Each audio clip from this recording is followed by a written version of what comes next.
Well, thank you, everyone. And hello, today is a good day for Alberta, and it's a good day for Canada.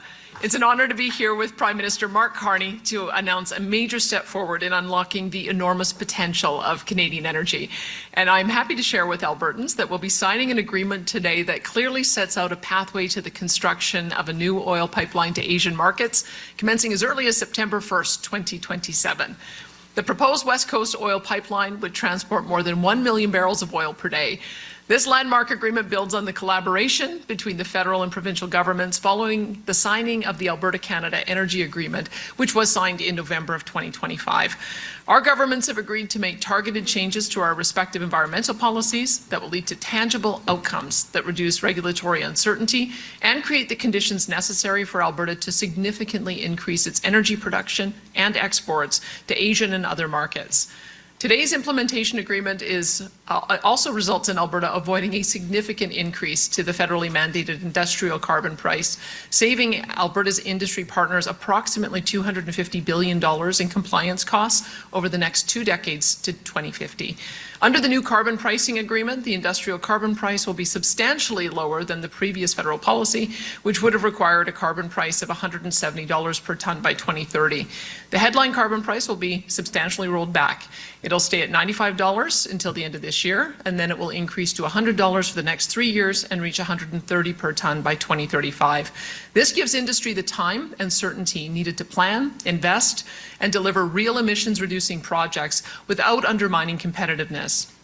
It means that we're much closer to attaining our joint ambition to make Canada into a global energy leader and a trusted supplier of responsibly produced, lower emissions energy in the world. We've accomplished a lot together in less than 6 months. We've removed barriers that were holding back investment, like the clean electricity regulations and the proposed oil and gas emissions cap, and we've reached key agreements with the federal government on impact assessment cooperation, on methane equivalency, which we expect to finalize this year. Both governments also remain committed to working together with the Oil Sands Alliance, formerly Pathways companies, to advance the completion of the world's largest carbon capture, utilization and storage infrastructure project. At the same time, we're advancing the final submission to the West Coast pipeline to the Major Projects Office by July the 1st. We're also establishing an electricity working group with the federal government to explore new low emissions technology, including nuclear, geothermal, abated natural gas, wind, solar, and hydrogen.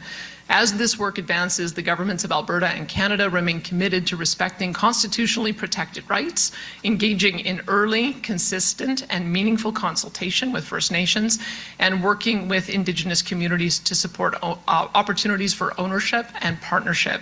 And I do want to sincerely thank the Prime Minister and his officials for approaching these negotiations in a genuine spirit of collaboration and in pursuit of a stronger, more secure, and an independent future for Canada. I also want to thank people across Alberta for their patience and for keeping faith throughout this process. Thank you, and I'll now turn it over to the Prime Minister. Well,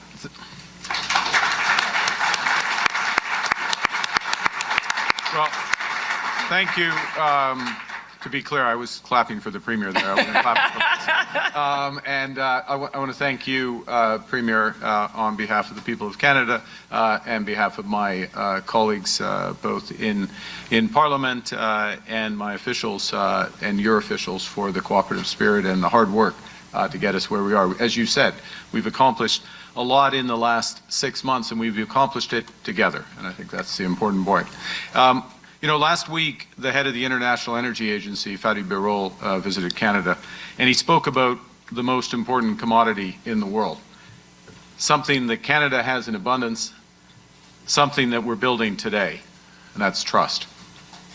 Trust to double the reliable and affordable energy available to Albertans. As the Premier just said, drawing on all the resources of this great province, natural gas, renewables, extending potentially out to nuclear, geothermal, and beyond. We're building trust of investors, that Alberta and Canada are reliable and attractive destinations where opportunities are plentiful, the rules are clear, and one project means one review. The trust of Asian countries who want our energy because they know that we are a safe, stable, reliable partner in a world that is anything but. Today's implementation agreement is comprehensive and it's interconnected. It covers, amongst other things, regulation, markets, methane, renewables, and carbon capture. It includes, as you just heard, Alberta's commitment to submit a comprehensive proposal for a bitumen pipeline to Asian markets to the Federal Major Projects Office by Canada Day, by July 1st this year, and Canada's commitment to pursue the designation of that proposal as a project of national interest under the Building Canada Act by the 1st of October. Now, earning trust, as we all know, it requires more than just ambition. It requires partnership and it requires cooperation.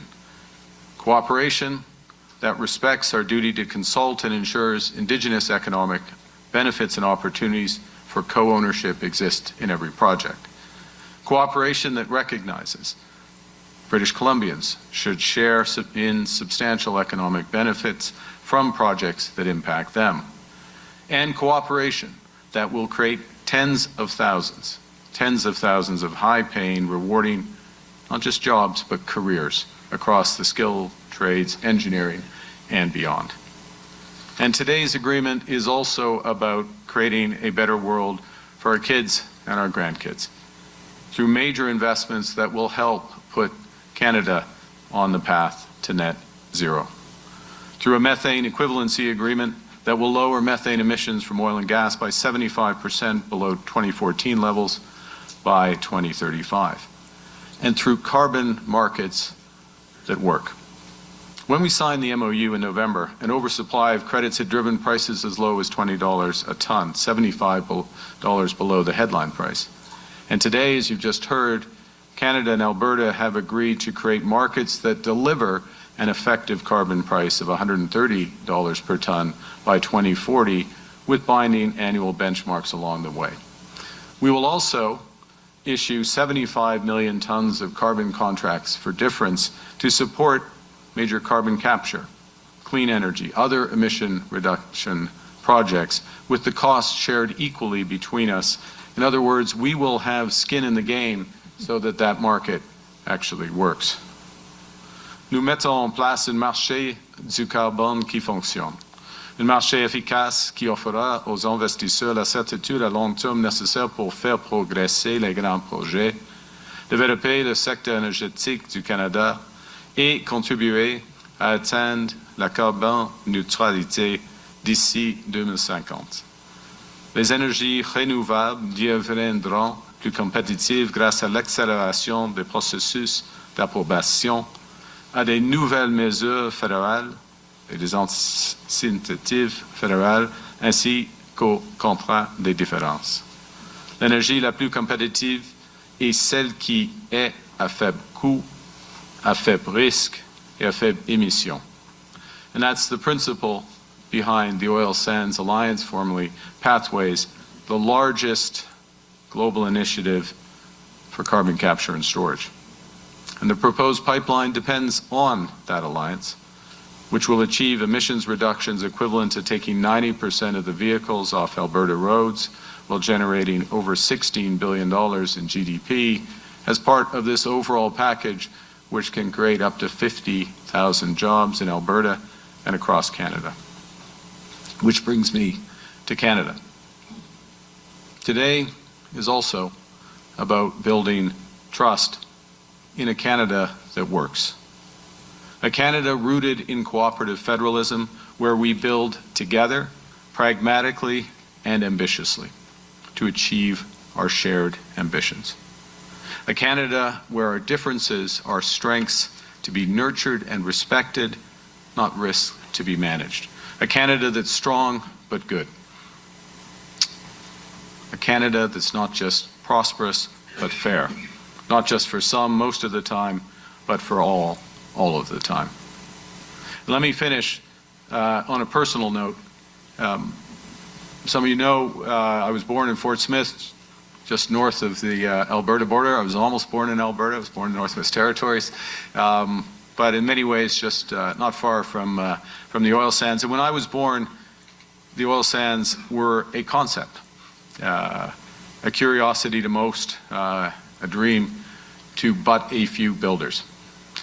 By the time I was in junior high with Alex Porbay, some of you would know, I was in junior high with Alex Porbay, junior high in Edmonton, the oil sands had been transformed already by that point to one of Canada's largest industries, and it happened because of the brilliance of our scientists, the drive of our entrepreneurs, yes, the support of provincial and federal governments, and the dedication of our skilled workers.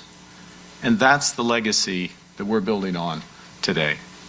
Carbon capture that creates an entirely new industry, an affordable low carbon grid that's doubled, that draws on all of Alberta's strengths, and a low carbon oil pipeline that bolsters our independence.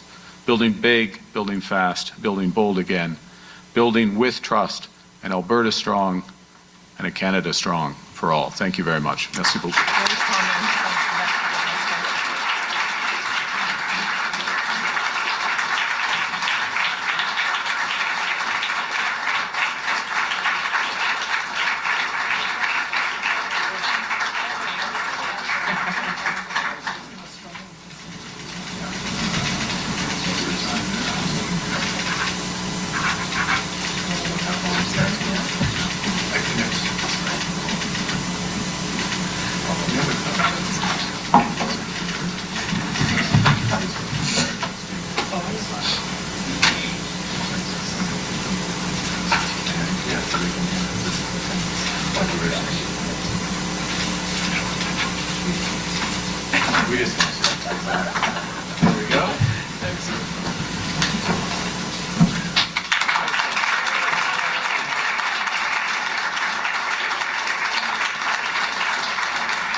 Yes, they're going to follow me, and we're going to go through there. Now we're going to go back to work.